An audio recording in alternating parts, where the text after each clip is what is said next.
Hello, American Crochet Association. Salena Baca here, founder, host, lead educator with the ACA. And on Tuesdays, we bring you guys a brand new tip. And that's what we're doing today. If you're watching live, come on over, say hey, tell us where you're joining from. If you're a member of the American Crochet Association, let us know in the comments so we can give you a shout out. And if you're watching on the replay, it's still the same great information. We promise it'll be lots of fun. Let me plug my phone in so I don't lose power. Hey, Laura, so good to see you here today. Thank you for joining us. Hey, Rachel, good to see you too. Today's tip is coming directly from our current course, and our current course is all about yarn. Now, I know what so many of you guys are saying. You're like, I know my yarn. I don't need you, I don't need you to tell me anything about yarn. Or so many people say, I love yarn, but it's really kind of a mystery. Like, I stick with certain yarns, I don't venture out outside those yarns, and whenever I get new yarns, I typically say, what do I do with this yarn? There's a lot of questions about yarn. So really, sometimes we think we know more than we actually do. And then sometimes we're like, I don't know what I don't know, so I'm just going to stick to these 3 yarns that I know. I am only going to buy yarn from Hobby Lobby. And really, that can really hinder, how diverse your crochet knowledge and education can be. I'm not saying you can't buy from one place. I'm just saying, wouldn't it be great if we had more answers than questions? So today I want to talk to you guys a little bit about yarn substitution and give you some tips to apply better questions so that if you need to substitute yarn, if you want to substitute yarn, if you're thinking about substituting yarn, if people are talking about substituting yarn, you at least are like, hey, I know what they're talking about. All right, I think I can hang in this conversation. All right, who else is here? Hey, Amanda W. What's up, lady? Hey, Angie, good to see you here too. So again, all of our tips, all of our crochet trivia, all of everything that we bring here is all directly derived from our courses at AmericanCrochetAssociation.org. So if you are interested in hearing more after our tip today, you can always join our course and hit the ground running at AmericanCrochetAssociation.org. So yarn substitution. First of all, what is yarn substitution? Well, yarn substitution is quite simply, let's say you want to make a basket and the pattern says use X yarn and you go, well, I don't have X yarn. You need to substitute X yarn for Y yarn. Or maybe you don't like X yarn. Maybe you go, I just don't like it, or it's too expensive, or I don't like their colors, or I want to try another yarn. What questions do you ask to make sure that, if you still want to make a project, that you're substituting the yarn if and when you need, so that you can make the same or better project? Well, the first question you need to ask yourself is, what weight of yarn is the pattern saying that is required? Now, I do have a handy dandy little sheet. I made this for myself because I'm nerdy like that. And it gives me all the yarn weights. So weight 0, which is lace, all the way up to weight 7, jumbo. And then I've got a little example of those. But then underneath those weights, this is where it gets important. You don't just need a 1-for-1 substitute in terms of weight, which we talked about that a little bit last week in Tip Tuesday.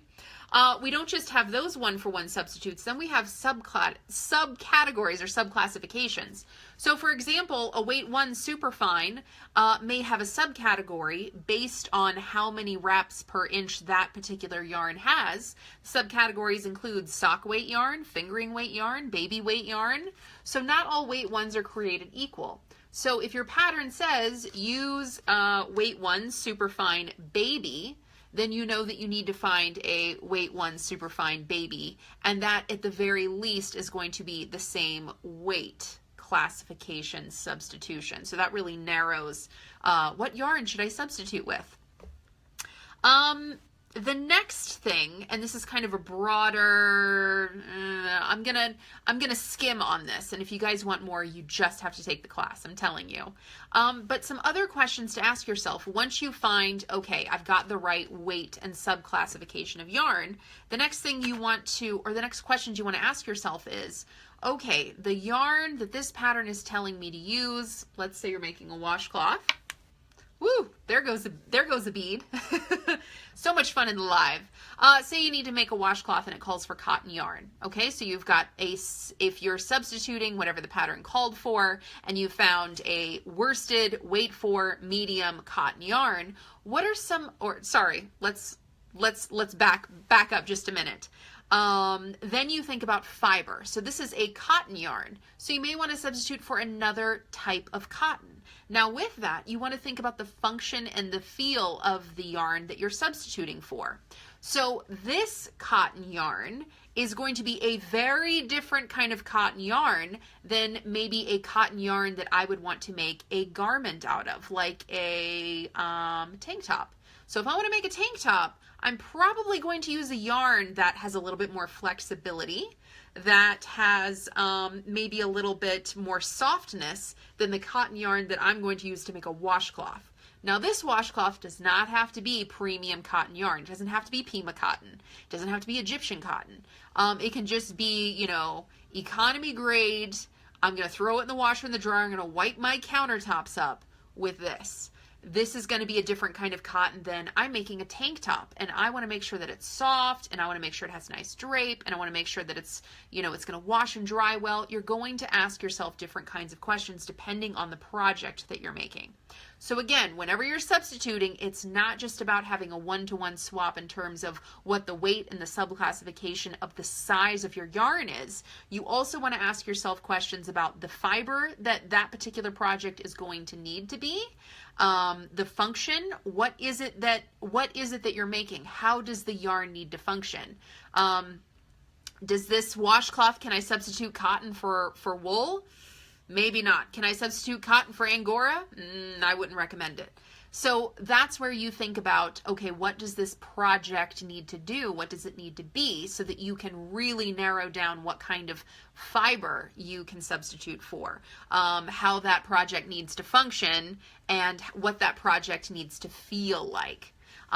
You know, for example, as well, maybe you're making a tote bag. So again, a tote bag, maybe you would want to use this same kind of cotton that you would use to make a dishcloth because it's got that sturdiness. It's got that, you know, it's got that, you know, it's going to really hold up. It's going to wear well. You wouldn't use that same maybe Pima cotton that you're going to use to make that tank top to make a tote bag, because that tote bag is going to, you know, it's going to take a beating. It's going to, you know, it's going to hold a lot of weight. So you're going to need something that's going to be a little bit more durable. All right, more shout outs because I see so many people are here. Thanks for coming on over and saying hey and giving us a shout out. All right, Christina's here. Hey, Catherine. And if you guys have any questions or if you want to have a deeper conversation about yarn substitution while I'm here live, go ahead and throw your questions out. I'd be happy to answer them. Hey, Catherine. Hey, Elizabeth. So good to see you. Amanda W's here. She says, neat idea. I'm so glad that you think so. Amanda says, what if the subclass isn't listed? How do you find that information? Excellent question, Amanda. I talked about that a little bit in depth in our last Tip Tuesday, so definitely check that out too. So what I talked about in terms of subclassification was something called WPI, and that's wraps per inch. So essentially you're taking a ruler like this, and you're taking a yarn and you're wrapping around that piece of yarn. You're wrapping around that piece of yarn into a 1-inch area, and you're seeing how many times it wraps around. Not too tightly, not too loosely. Do you kind of get the idea there? And when you wrap it around, you see how many wraps this yarn has per inch. And depending on how many wraps it has per inch will determine the subclassification. Now that's if you have absolutely no information about the yarn whatsoever and you want to do your own investigation. However, most commercial yarn companies will give you a lot of those details. If you can't find it on the yarn label, which most information is found right here, this is a weight for medium yarn. So here it says right here, weight for medium yarn. And then it'll probably give me even more information if I go to Lion Brand. So if I go to Lion Brand and I look up this particular yarn, it's probably going to give me even more information. Information like, you know, the gauge and things like that. So that's just going to help you further determine how a particular yarn fits on the subclassification. So hopefully that helps. So even if a yarn label doesn't specifically say this is a weight for medium worsted yarn, sometimes the yarn manufacturer site will give you additional details, or you can just further determine where it's going to fit on that classification based on the wraps per inch. So you can literally say, all right, or you can even do your own test. I need to substitute this many wraps per inch. what other yarns substitute within the characteristics that I'm looking for with the same wraps per inch, and that way you can kind of get the same size in that respect. So hopefully that helps, Amanda. Sometimes it's given to you, and sometimes just knowing that you have the tools to make that deciding factor yourself, sometimes that makes a difference. Hey, Aisha? Aisha says, can you do it with acrylic, or is it washcloths better with cotton? That is a great question. It's a little deeper than that itself. Our class definitely gives you a lot more information about fibers and the different characteristics that different fibers have. But every single fiber has different characteristics. For example, some acrylics may hold moisture more so, to where cottons won't hold moisture more so, they dry quicker. Some cottons are going to have a better scrubbing effect than some acrylics. So they just have a lot of different yarns and fibers have a lot of different characteristics based on what kind of fiber that it is. So and you can even think about it in these terms. For example, say you're shopping at a store, are you going to buy a washcloth that's cotton, or are you going to buy one that is acrylic? Or are you going to buy one that's wool? So really think about what you would buy and why you would or wouldn't use, or why they would or wouldn't kind of work based on the material that they're made in. We see a lot of when you go to the store and you need to buy a washcloth or a kitchen towel, it's most likely going to be made in something like cotton because it dries really easily, it washes and dries really well. It's just, it's going to be a better fiber for those particular kinds of projects. So hopefully that helps. Julie's here. Good morning. Good morning, Julie. She says that sounds awesome. Mila's here. Hello from Canada. Amanda W says, I see. I did get that from the lesson. I guess I needed more of an explanation. Thank you. Yes, absolutely happy to give you that further explanation. Again, sometimes it's not always, absolutely crystal clear. Sometimes we have to go that extra step. A Tip Tuesday that we gave you guys probably a month or so back, so definitely go through the Tip Tuesday videos that we have here. There's a website that can be really, really helpful sometimes. Again, it's not always going to give you every answer you absolutely need. Sometimes you just have to know that you can derive different answers from different places, but you can also check out yarnsub.com. I gave you guys a great little tip tutorial video on using that site and how it's helpful.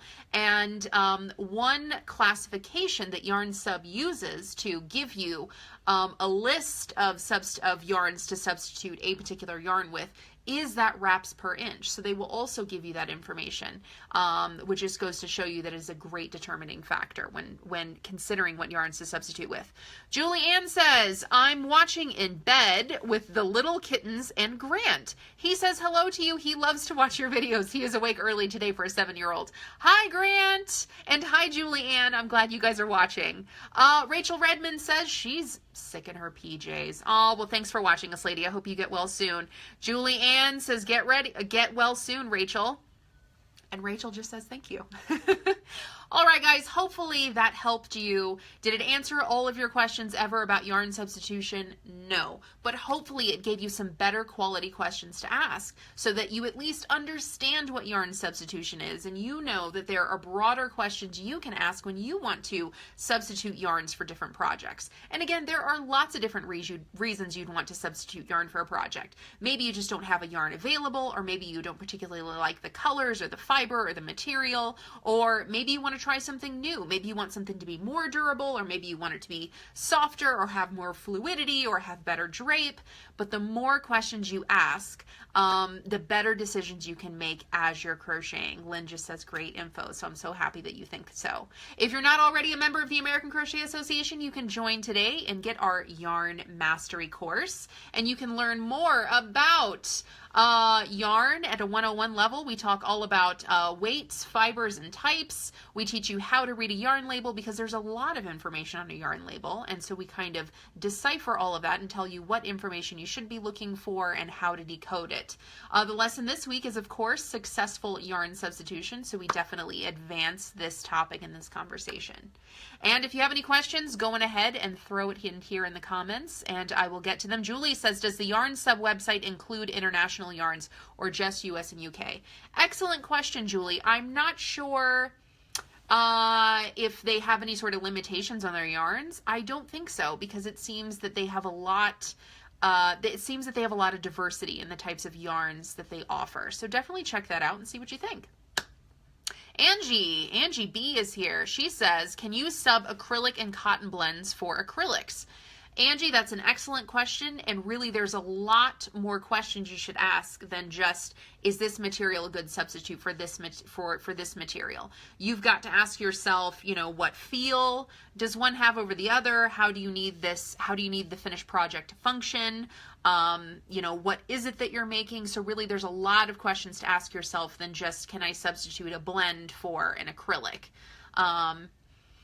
There's a lot of questions, but if you want to get more specific and you have a specific project in mind and you need some specific help, then I would be happy to help kind of dissect that with you. All right, guys, if you enjoyed this video, tag your crochet friends in the comments and definitely subscribe to our video feed if you enjoyed this. And stay tuned, because our next live event is going to be on Thursday. We do crochet trivia every Thursday, and we always have a fun giveaway. And if you enjoyed Tip Tuesday, and if you enjoy our live feed here, then just subscribe, and we'll see you next time, all right? Peace, love, crochet, guys. Have a wonderful week. See you next time.